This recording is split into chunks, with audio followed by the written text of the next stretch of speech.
Assalamualaikum warahmatullahi wabarakatuh. Halo semuanya, perkenalkan nama saya Alvin Rahmanur. Saya merupakan mahasiswa Universitas Andalas. Pada video kali ini, saya akan menceritakan kepada teman-teman tentang kenakalan remaja. Sebelumnya, saya merupakan mahasiswa KKN reguler Universitas Andalas 2021. Yuk, simak video saya sampai akhir. Kenakalan remaja, dua kata yang sangat singkat, padat, jelas, namun memiliki arti dan makna yang sangat dalam. Remaja adalah harapan bangsa Indonesia. Remaja adalah generasi penerus yang umumnya diduduki oleh anak SMP dan awal jenjang SMA. Tapi, remaja identik dengan kenakalan remaja. Sebenarnya apa sih definisi kenakalan remaja tersebut? Dalam bahasa Inggris, kenakalan remaja diartikan juvenile delinquency adalah suatu perbuatan yang melanggar norma, yang melanggar aturan, yang melawan hukum dalam masyarakat yang dilakukan pada usia remaja atau transisi masa anak-anak ke dewasa. Kenakalan remaja merupakan gejala patologi sosial pada remaja yang disebabkan oleh suatu bentuk pengabaian sosial yang pada akhirnya menyebabkan perilaku menyimpang. Kenakalan remaja meliputi semua perilaku yang menyimpang dari norma-norma dalam masyarakat, seperti pelanggaran status maupun pelanggaran terhadap hukum pidana. Pelanggaran seperti halnya kabur dari rumah, membolos sekolah, merokok, minum minuman keras, balap liar, dan lain sebagainya yang masih banyak. Pelanggaran status ini biasanya tidak tercatat secara kuantitas karena bukan termasuk pelanggaran hukum, sedangkan yang disebut perilaku menyimpang terhadap norma antara lain seperti seks pranikah di kalangan remaja, aborsi, dan lain sebagainya. Sama-sama kita ketahui, definisi kenakalan remaja merujuk pada definisi negatif. Tentu, ini menjadi PR tersendiri bagi kita bersama. Kalau tadi kita sudah membahas definisi kenakalan remaja itu seperti apa, sekarang kita akan membahas apa sih yang menjadi dasar penyebab kenakalan remaja. Yang pertama, kurangnya perhatian dari orang tua. Orang tua yang kurang perhatian terhadap anaknya, yang tidak peduli terhadap anaknya, maka kenakalan remaja adalah sebuah pelarian terhadap mereka, para generasi penerus bangsa. Yang kedua, salah pergaulan. Banyak di antara remaja hari ini bergaul dengan orang yang tidak baik, yang juga melakukan kenakalan remaja. Justru perbuatan tersebut akan terbawa kepada perilaku anak yang belum nakal tadi. Yang ketiga, lingkungan yang buruk. Lingkungan yang buruk, lingkungan yang nakal juga menghasilkan pribadi yang nakal. Kalau anak-anak tadi tinggal di lingkungan yang baik, tinggal di lingkungan tempat orang yang taat beragama, maka dia akan menghasilkan anak yang taat beragama pula. Kalau anak tadi bergaul dengan lingkungan yang buruk dan memiliki teman-teman yang buruk, justru akan melahirkan anak yang buruk pula. Dari sinilah kenakalan remaja tersebut tadi bisa ada. Yang keempat, trauma masa lalu. Barangkali ada di antara anak remaja yang orang tuanya bercerai, yang ada breaking home di rumahnya, yang ada trauma bullying. Justru kenakalan remaja adalah sasaran yang paling empuk untuk mereka jadikan pelarian. Yang kelima, apa sih penyebab kenakalan remaja yang terakhir? Yaitu terbawa oleh teman atau mengikuti tren. Ya, intinya mereka mengikuti sesuatu yang sedang ngetren, ikut-ikutan, dan terbawa oleh teman. Seperti contoh, ketika temannya merokok, dia ingin terbawa merokok pula karena ingin disebut sebagai jantan atau lain sebagainya. Contoh kenakalan remaja. Yang pertama, pornografi. Berdasarkan survei tahun 2016 pada salah satu universitas di Indonesia, didapatkan survei bahwasannya 97% remaja Indonesia pernah menonton video pornografi. Dan dari survei tersebut, 70% diantaranya kecanduan pornografi. Yang kedua, seks bebas.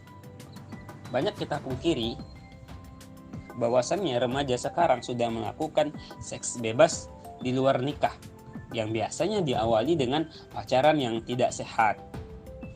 Dan yang ketiga, merokok. Rata-rata remaja laki-laki SMP ataupun SMA itu sudah pernah mencoba rokok. Untuk apa? Karena mengikuti tren temannya merokok, dia harus merokok pula. Tentu hal ini sangat membahayakan kesehatan, terutama kesehatan fisik kita, paru-paru remaja yang merokok tersebut. Dan yang keempat, tawuran.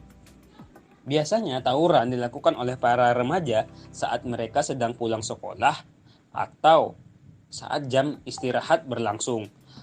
Dan yang lebih parah, mereka tidak masuk sekolah atau bolos hanya untuk pergi tawuran. Yang kelima, narkoba. Rata-rata, menurut survei yang ada, remaja Indonesia ada yang sudah pernah mencoba mengkonsumsi narkoba, apakah itu sejenis sabu, sejenis ganja, dan lain sebagainya, yang mana remaja tersebut berasumsi untuk menenangkan dirinya. Ya, lagi-lagi narkoba dijadikan sebagai pelarian. Dan yang keenam, balap liar. Biasanya balap liar terjadi di kota-kota besar, yang mana para remaja itu taruhan untuk memenangkan suatu imbalan. Makanya dilakukanlah balap liar. Hal ini tentu sangat berbahaya, karena para remaja tersebut yang balap liar jarang di antara mereka yang menggunakan helm. Lalu, apa sih sebenarnya peran remaja yang baik itu? Apa sih peran remaja yang tidak nakal itu? Yang pertama, remaja itu harus menjadi agen perubahan bagi bangsa. Remaja harus bisa merubah bangsanya menjadi bangsa yang lebih baik lagi. Yang kedua, mengedukasikan tentang hal-hal yang baru. Remaja harus senantiasa mengedukasikan masyarakat yang belum tahu tentang suatu pengetahuan. Misal, di era pandemi COVID-19 sekarang, banyak masyarakat yang tidak percaya terhadap COVID-19. Tentu ini menjadi tanggung jawab pelajar, tidak hanya tanggung jawab sebagai mahasiswa, tapi ini juga menjadi tanggung jawab pelajar menyampaikan dan mengedukasikan kepada masyarakat tentang apa yang tidak ia ketahui. Dan yang ketiga, belajar dengan giat dan rajin. Remaja karena belum memasuki usia prakerja, makanya remaja harus senantiasa belajar dengan giat dan rajin serta membanggakan orang tua dengan prestasi yang ia miliki. Yang keempat, memberikan contoh perilaku yang baik kepada orang sekitar. Lagi-lagi, pelajar ditugaskan untuk mengedukasikan dalam bentuk aplikasi perbuatan yang baik, apakah itu kepada keluarganya, apakah itu kepada temannya, apakah itu kepada sahabatnya, kepada siapa saja. Remaja harus mencontohkan perilaku yang baik, karena remaja adalah cerminan bagi orang-orang yang ada di sekitarnya. Kalau ada masalah kenakalan remaja, tentu ada solusi kenakalan remaja. Lalu apa saja solusi dari kenakalan remaja tersebut? Yang pertama, kita harus memberitahu remaja yang nakal dengan cara yang tegas, tidak dengan cara yang kasar. Kita harus memberitahu dengan baik-baik, tapi membuat remaja itu kapok tanpa melakukan kekerasan fisik maupun kekerasan mental terhadap remaja yang sedang kita nasihati. Yang kedua, mencontohkan dan mengedukasikan tentang bagaimana cara menjadi remaja yang baik. Kita kalau mempunyai teman remaja yang tidak baik, maka kita harus mengedukasikan tentang suatu hal yang baik kepada remaja tersebut. Contoh, kita memberikan nasihat dan lain sebagainya. Yang ketiga, memberikan hukuman kepada remaja yang nakal dengan hukuman yang setimpal. Tentu ini adalah solusi yang terakhir. Jika cara satu dan cara yang dua tidak berhasil, maka kita harus memberikan punishment, yang tegas kepada remaja tersebut agar remaja tersebut kapok dan jera serta tidak mengulangi perbuatannya. Barangkali itu saja yang dapat saya sampaikan pada video kali ini. Saya berharap teman-teman yang menonton ini, teman-teman yang melihat video ini bisa menjadi remaja yang baik dan menjadi agen perubahan bagi bangsa. Terima kasih, saya tutup. Assalamualaikum warahmatullahi wabarakatuh.